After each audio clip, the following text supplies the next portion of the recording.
ஆண்டவரும் இரட்சகருமாயிருக்கிற நமது ஆண்டவர் இயேசு கிறிஸ்துவின் ஈடு இணையற்ற நாமத்தினாலே அருமையான கர்த்தருடைய பிள்ளைகள் யாவருக்கும் எங்களது அசம்பிளிஸ் ஆஃப் காட் ஆலயத்தின் சார்பில் இந்த அருமையான நல்ல நாளில் அன்பின் வாழ்த்துக்களை அன்போடு கூட தெரிவிக்கிறேன். கர்த்தர் உங்களை ஆசீர்வதிப்பாராக, மேன்மைப்படுத்துவாராக. ஆண்டவருடைய நாமம் மகிமைப்படட்டும். ஒவ்வொரு வாரமும் தர்மையான நம்முடைய கிராஸ் டிவியில் தர்மையான நிகழ்ச்சியை பாருங்கள். இந்த தேவனுடைய வார்த்தை கேட்டு ஆசீர்வதிக்கப்பட உற்சாகப்படுத்துகிறேன். ஸ்தோத்திரம். உங்களுக்காக செபிக்க வேண்டும் என்று நீங்கள் விரும்பினால் என்னுடைய தொலைபேசி எண்களில் நீங்கள் தொடர்பு கொள்வீங்கன்னா உங்களுக்காக பாரத்தோடு ஜெபிக்க ஆயத்தமாக இருக்கிறேன். ஒருவேளை நீங்களோடு ஆராதிக்க விரும்பினால் எந்த ஒரு ஆவிக்குரிய ஆலயத்திற்கும் நீங்கள் ஆராதிக்கவில்லை என்று சொன்னால் எங்கள் ஆலயத்தில் வந்து நீங்கள் ஆராதிக்க வரலாம். உங்களை இயேசுவின் நாமத்தில் அன்போடு கூட வரவேற்கிறேன். எங்கள் சபையினுடைய ஆராதனை நேரம் இந்த தேவனுடைய வார்த்தைக்கு பிறகு கொடுக்கப்படும். அதை பாருங்கள், தொடர்பு கொள்ளுங்கள், ஜெபியுங்கள். கர்த்தர் மகிமையான காரியங்களை செய்வார். இந்த நாளிலும் சங்கீதங்களின் புஸ்தகம் 97வது அதிகாரம் 11வது வசனத்தை வாசிக்கிறேன். நீதிமானுக்காக வெளிச்சமும் செம்மையான இருதயத்தாருக்காக மகிழ்ச்சியும் விதைக்கப்பட்டிருக்கிறது. நீதிமானாய் இருக்கிறவர்களுக்கு வெளிச்சம், ஸ்தோத்திர ஆசீர்வாதம் வைக்கப்பட்டிருக்கிறது. அருமையான பிள்ளைகளை இயேசுவின் இரத்தத்தினால கழுவப்பட்டு ஆண்டவருடைய பிள்ளையாய் மாறி, அமேன், ஸ்தோத்திர, உண்மை உள்ளத்தோடு கர்த்தரை சேவித்து ஆண்டவருக்கு பிரியமாய் இருப்போம் என்று சொன்னால் நாம் நீதிமான். அந்த நீதிமானுக்காக ஒரு செழிப்பான ஆசீர்வாதத்தை கர்த்தர் வைத்திருக்கிறார். ஆண்டவருக்கு மகிமை. ஸ்தோத்திரம். 2வது சொல்லுகிறார் பாருங்களேன், செம்மையான இருதயம் உள்ளவர்கள், உத்தமமான இருதயம் அல்ல செம்மையான இருதயம் உள்ளவர்களுக்கு மகிழ்ச்சி வைக்கப்பட்டிருக்கிறது. அருமையான பிள்ளைகளை, இந்த மாதம் விசேஷமான நாட்களில் நான் சொல்லுகிறேன், உங்கள் குடும்பத்தில் தெய்வீக மகிழ்ச்சி, உங்கள் குடும்பத்தில் தெய்வீக ஆசீர்வாதம், வெளிச்சம் இயேசுவின் நாமத்தில் உதிப்பதாக. எல்லா இருளின் வல்லமைகள், எல்லா வியாதியின் வல்லமைகள், எல்லா கடன் நெருக்கத்தின் வல்லமைகள் இயேசுவின் நாமத்தில் எல்லாம் இல்லாமல் போவதாக என்று சொல்லுகிறேன். யோசுவா புஸ்தகத்துடைய 14ஆம் அதிகாரம் 8வது வசனத்தை நான் வாசிக்கிறேனே. ஆனால் என்னோடு கூட வந்த என் சகோதரர் ஜனத்தின் இருதயத்தை கரைய பண்ணினார்கள், நானோ தேவனாய் கர்த்தரை உத்தமமாய் பின்பற்றினேன். அந்த நாளில் மோசே, நீ என் தேவனாய் கர்த்தரை உத்தமமாய் பின்பற்றினபடியினால். ஆண்டவருக்கு மகிமை. உத்தமமாய் பின்பற்றின செம்மையான இருதயமுள்ள ஒரு ஸ்தோத்திரம், ஒரு குடும்பம் அல்லது ஒரு சகோதரன் காலேப் அங்க சொல்றார், நான் என் ஆண்டவரை உத்தமமா பின்பற்றினேன். ஆண்டவரை சேவிப்பதில் ஒரு உத்தமமான இருதயம், கர்த்தருக்காக வைராக்கியமா வாழ்வதில் ஒரு உத்தமமான இருதயம். அருமையான பிள்ளைகளே, அவர்களுக்கு தேவன் மகிழ்ச்சியை வச்சிருக்கிறாராம். காலேப் யோசுவா தான் இஸ்ரவேல் புத்திரரில் கானானை சுதந்தரித்து கொண்டவர்கள். எகிப்திலிருந்து பிரயாணப்பட்டு வந்த எல்லா ஜனத்தினுடைய பிள்ளைகளும் காலேப் யோசுவா மாத்திரம்தான் கானான் தேசத்தை சுதந்தரித்தார்கள். செழிப்பான ஆசீர்வாதத்தை பெற்றாங்க. ஏன்? அவங்க வாழ்க்கை ஒரு நீதிமானா இருந்தது. ஸ்தோத்திரம். கர்த்தருக்கு மகிமை. 2 பேருமே, யோசுவாவும் காலேப்பும் ஆண்டவரை உத்தமமா பின்பற்றினாங்க. பிள்ளைகளே, இன்னைக்கு ஆண்டவர் நம்மகிட்ட எதிர்பார்க்கிற ஒரு முக்கியமான காரியம், உத்தம இதயத்தோடு என் பிள்ளைங்களை சேவிக்கணும். சேவிக்கிறதுல உத்தம இதயம் இருக்குதாங்க. பாருங்க, சொல்றாரு பாருங்களேன், உத்தம ஆண்டவரே, நான் உத்தமமா பின்பற்றையா இந்த மலை நாட்டை தாரும். ஸ்தோத்திர. ஆண்டு கொடுத்தார், தேசத்தை ஆண்டு கொடுத்தார், காலை கருத்தில் கொடுத்தார். பிள்ளைகளே, நம்ம செபிக்கிற சில ஜபத்துக்கான சில நன்மைகள், ஒருவேளை பிள்ளைகள் திருமணமா இருக்கலாம், குழந்தை பாக்கியமா இருக்கலாம், நல்ல வேலையா இருக்கலாம், வீடு கட்டுமான பணியா இருக்கலாம், உங்க வியாபாரமா இருக்கலாம், சரத்தில் இருக்கிற சர்ம வியாதிகள் மாறுவதா இருக்கலாம். நீங்க நிறைய காத்து வேண்டிக் கொள்ளலாம். ஆனா அதற்கு முன்பாக என் இருதயம் ஆண்டவரை உத்தமமா பின்பற்றுவோம் என்று சொன்னால், செம்மையான இருதயத்தோடு நான் கர்த்தரை பின்பற்றுவேன் என்று சொன்னாய். ஆண்டவருக்கு மகிமை. பிள்ளைகளே, நிச்சயமா நான் சொல்ல முடியும், தேவன் நம் ஜெபத்தை கேட்டு நமக்கேன் வைத்திருக்கிற சில ஆசீர்வாதமான நன்மைகளை தருகிறார். இன்னொரு சம்பவத்தையும் சொல்லுங்க. ரூத்தை பாருங்க. ரூத் நகோமிட்டு சொல்றாங்க, உன் தேவனாகிய கர்த்தர் தான் ஏன் தேவன், நீ ஆராதிக்கிற தேவன் தான் நான் ஆராதிப்பேன்.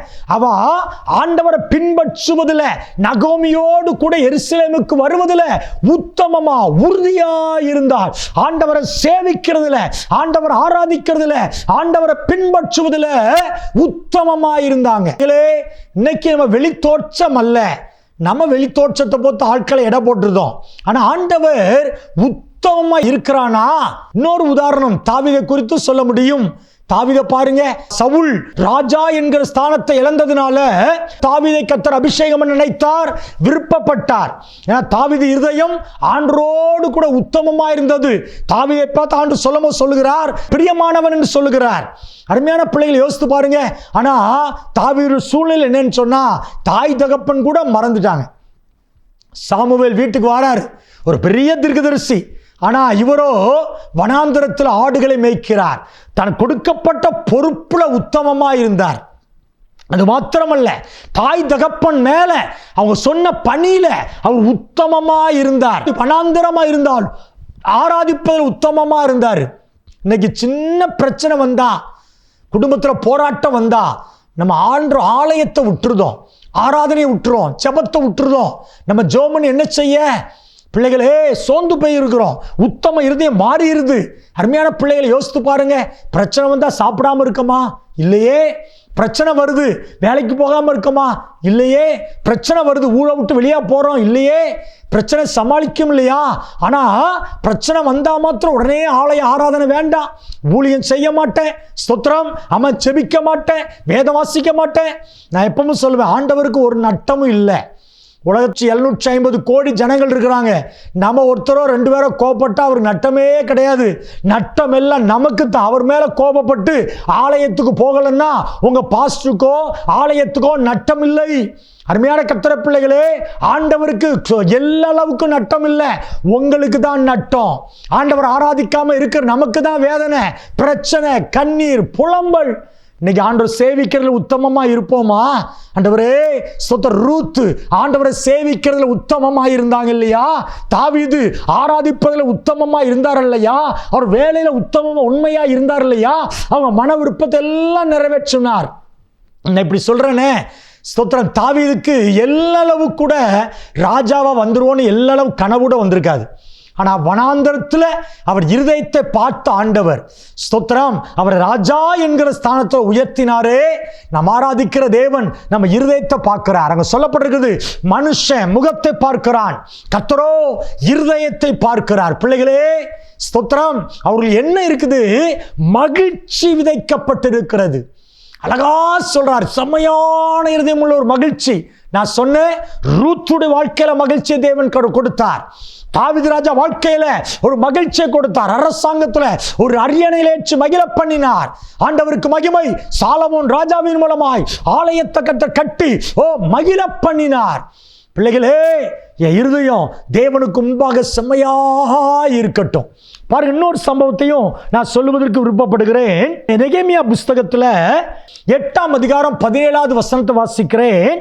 இந்த பிரகாரமாய் சிறையிருப்பில் இருந்து திரும்பி வந்தவர்கள் சபையார் எல்லாரும் கூடாரங்களை போட்டு கூடாரங்களில் குடியிருந்தார்கள். இப்படி நூனின் குமாரனாகிய யோசுவா நாட்கள் முதல் அந்த நாள் மட்டும் இஸ்ரவேல் புத்திரர் செய்யாதிருந்து இப்பொழுது செய்தபடியினால் மிகுந்த மனமகிழ்ச்சி சந்தோஷம் உண்டாயிட்டு. செம்மையான இருதயத்தோடு கூடாரங்களை போட்டு கூடாரங்களில் குடியிருந்தார்கள். அருமையான பிள்ளைகளே, யோசுவா காலத்தை முன்னால் ஒரு காலம் செய்யலையா? யோசுவா காலத்துல கூடாரம். அமேன், ஸ்தோத்திரம். கூடாரம் என்பது 3 காரியத்தை நான் சொல்லுகிறேன். ஒன்று, நான் தேவன் தங்குகிற அமேன் ஆலயமாகிய கூடாரம், நானும் ஒரு கூடாரம் தான். 2வது, என் வீடு தேவன் தங்குகிற ஒரு கூடாரம். 3வது, என் ஆலயம் தேவன் தங்குகிற கூடாரம்.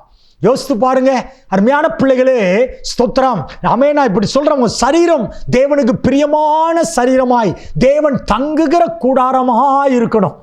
கர்த்தருக்கு மகிமை. நம்மளை அறிந்தோ அறியாமலோ நம்ம சரீரமாய கூடாரத்தில் அசுத்தமான காரியம் ஒன்றும் வந்துடக்கூடாது.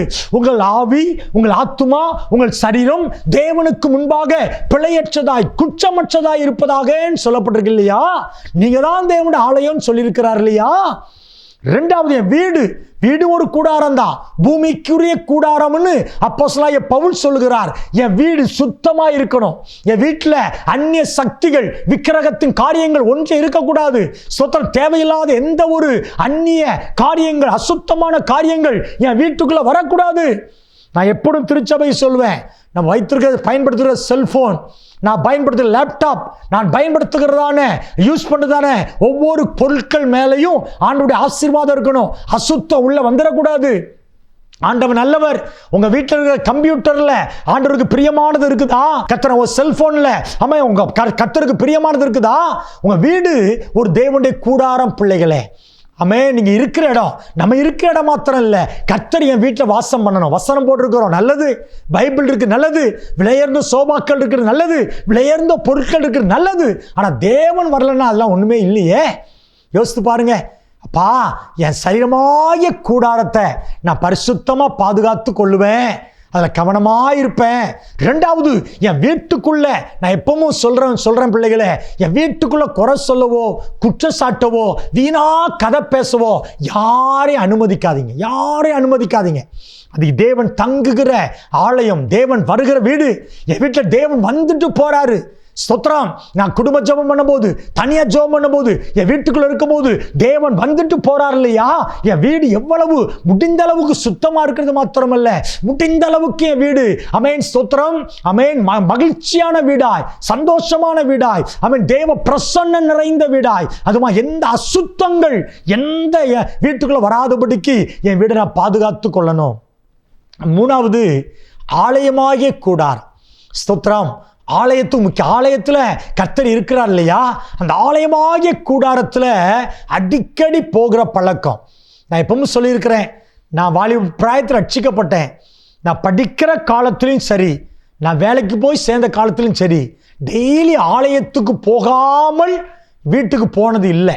ஒன்று, ஸ்தோத்திரம், படிக்கிற காலத்தில் படிப்பு முடிச்சு ஆலயத்தில் போய் கொஞ்ச நேரம் உட்கார்ந்து ஜெபம் பண்ணிட்டு வர்ற பழக்கம் ஆரம்பத்தில் வச்சிருந்தேன்.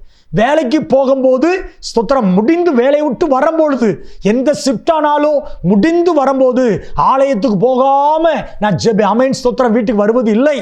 பல வருஷம் அப்படி செஞ்சேன். அருமையான பிள்ளைகளை, ஆலயத்து மேல வாஞ்சேன். நான் தாவீது சொன்னதை உத்தம இதயத்தோடு கர்த்தர் காரணம் தாவீதுக்கு இருந்த வாஞ்சை. இன்னைக்கு வாஞ்சையோடு இருங்களேன், தாகத்தோடு இருங்களேன்.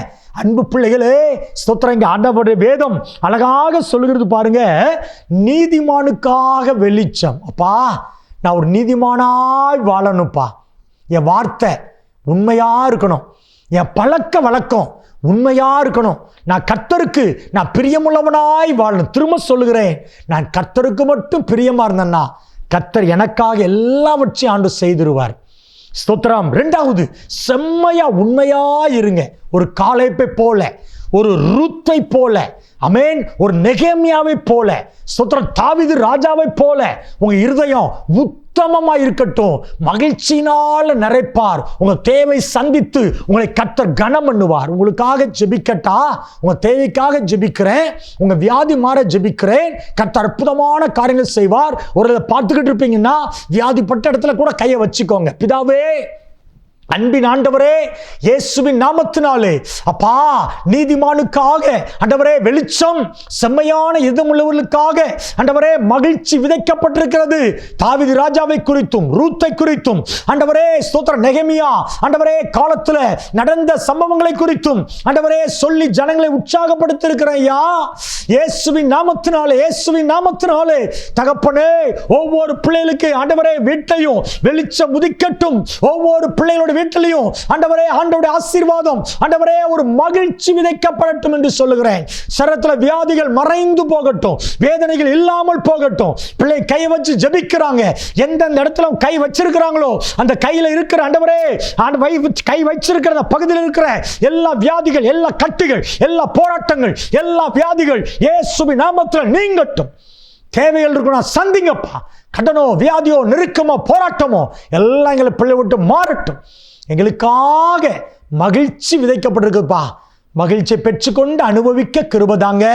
இந்த ப்ரோக்ராமை இந்த வாரம் ஆசீர்வதித்து கொடுத்த எங்கள் தேவனுக்கு கொடான கோடி ஸ்தோத்திரம். இயேசு கிறிஸ்துவின் நல்ல நாமத்தில் தாழ்மையோடு ஜெபிக்கிறேன் எங்கள் நல்ல பிதாவே. ஆமென், ஆமென். கர்த்தருடைய பிள்ளைகளை கர்த்தர் ஆசீர்வதிக்கட்டும். God bless you.